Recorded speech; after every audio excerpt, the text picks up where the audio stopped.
All right, for the next part of this lecture, we're going to examine epithelial tissues in detail.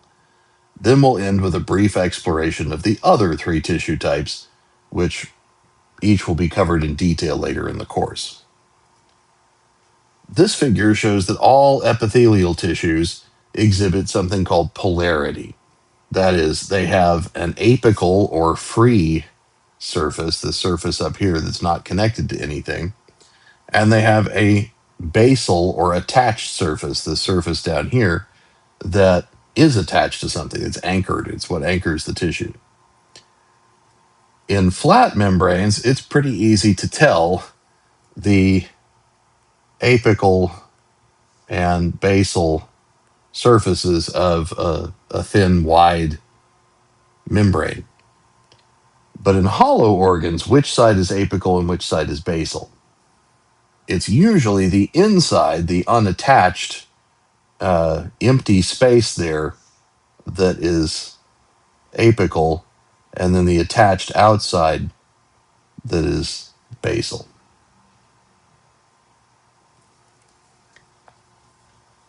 The naming of epithelia follows a 3 or 4 part naming scheme that actually describes the tissue's cell structure. The first word in some epithelial tissues, others don't have any surface features that are named, tells you what is going on at the apical surface of an epithelial tissue. This happens when the apical surface is modified in certain special ways. If the surface is covered in dead cells that are full of a hard, dry protein called keratin, the tissue is called keratinized. Can you think of where you would want to find hard, dry, protective dead cells? The answer is actually on the outside of the body. So the skin, the hair, and the nails of humans are the only places where we find keratinized tissues.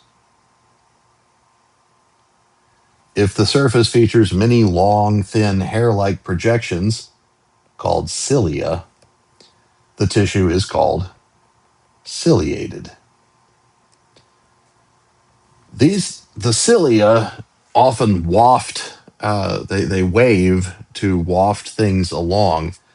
And so these tissues are found mainly in the respiratory tract, where they act to waft mucus and its any trapped pollen or dust or viruses or bacteria or things you don't want in your body, to waft those out of your body, away from the deeper, more sensitive parts of your respiratory system. But there are several other organs that have ciliated tissues as well. The surface can also feature finger-like bumps called microvilli, which are not as spiky as cilia. They're more rounded like this.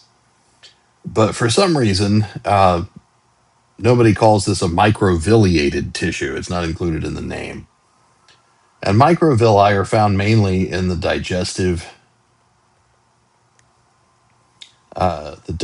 tract and the kidney tubules, where they increase the surface area for absorption of things. Finally, this isn't really a surface feature as much as a whole tissue feature, but I can't think of anywhere else to mention it. So, the whole tissue may change its appearance in terms of cell shape and number of layers, in which case it's called transitional. That is, it goes from something that looks jumbled and disorganized and has kind of roundish cells back and forth to something that looks like it has kind of these brick-like cells that are very organized and ordered.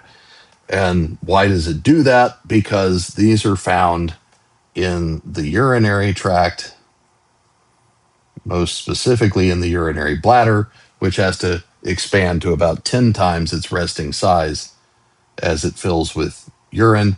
And so it has this tissue that can stretch and change its overall shape as that happens.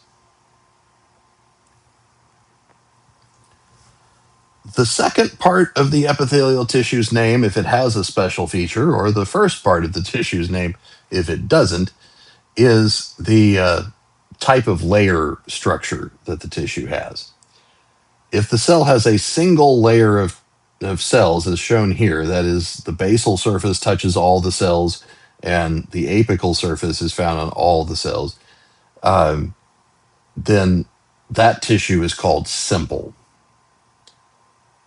Whereas a tissue with two or more, and sometimes, as shown in this case, many more than two layers, but it only has to have two layers, is called stratified. So a tissue that looks like this is also stratified, just like the tissue shown here that is got 10 layers or more. There's also a tissue type called pseudostratified, which looks like a little like this, that you have cells that go all the way to the top and other cells that don't. And so it looks for all the world like you've got a multi-layer tissue, especially if you look at the nuclei, which kind of gets squeezed into different layers. But all the cells touch the basal membrane, so we consider that to not be a truly stratified tissue. So we use the Greek word pseudo, meaning false, and call this pseudo stratified.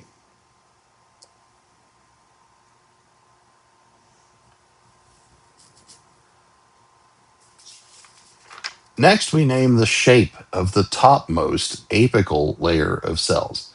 That is, if you have a stratified tissue, it might have different cell shapes at different layers. We look at the apical layer to decide which cell shape gets put in the name of the tissue.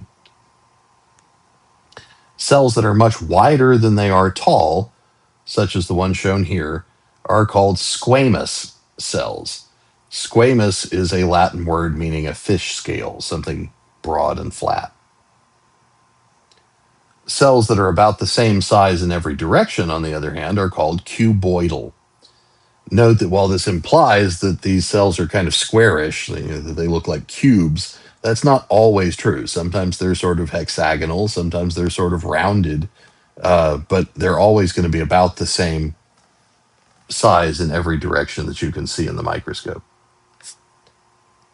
And finally, cells that are very tall and thin are called columnar or columnar. This is a reference to the tall, thin architectural columns that you sometimes see holding up a porch or forming the front of a public library or some other kind of building that wants to look fancy.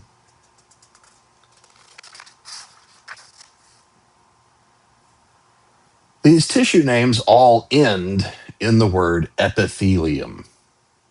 Now, don't forget that word if you want full credit when you're asked to name a tissue on a lab test.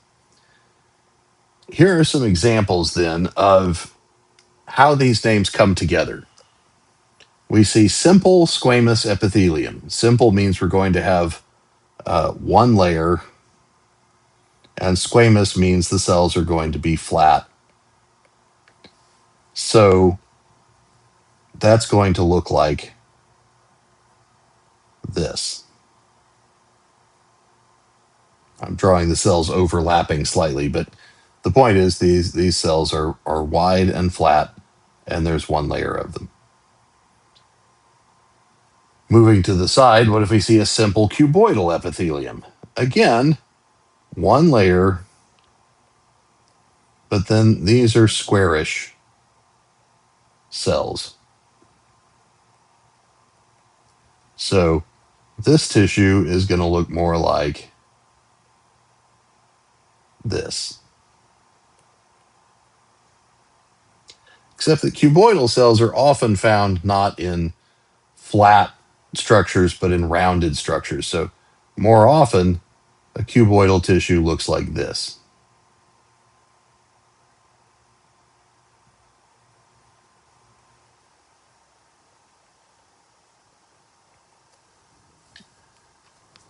What about a stratified squamous epithelium? Then we have multi-layer, but we still have flat cells. But where do we have the flat cells? We have the flat cells on the apical surface. So a stratified squamous tissue might have kind of squarish cells down here at the bottom, and then a little more broad as you go up, and a little more broad as you go up here. And then by the time you get to the top, you're seeing maybe some brick-like cells, or maybe some cells that are even more wide and flat than that. But in this case, we also added the word keratinized. That means it has a layer of dead keratin cells, or dead cells containing the protein keratin on the upper layer. And so that would look like these cells that are sort of hanging on loosely to the top layer, to the apical surface, and that are no longer living cells. They don't have a nucleus. They don't have any of the properties of living cells. And then finally, let's take a look at a ciliated pseudostratified columnar epithelium. Pseudostratified means looks like many layers, but isn't. Okay. And columnar means the cells are tall and thin, or at least the ones that touch the apical surface.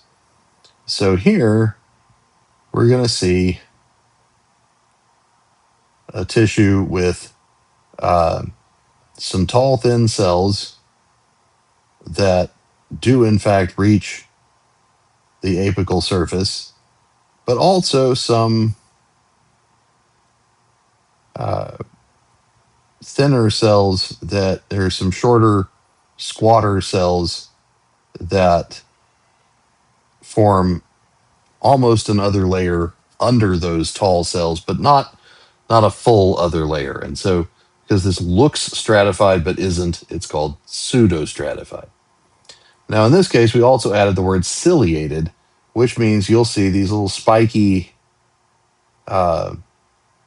protrusions coming out of the cells that are cilia, which is Latin for cell hairs. Okay, they look like hair, like the cells have hair, and those hairs are waving in the breeze, ready to waft things in one direction or another.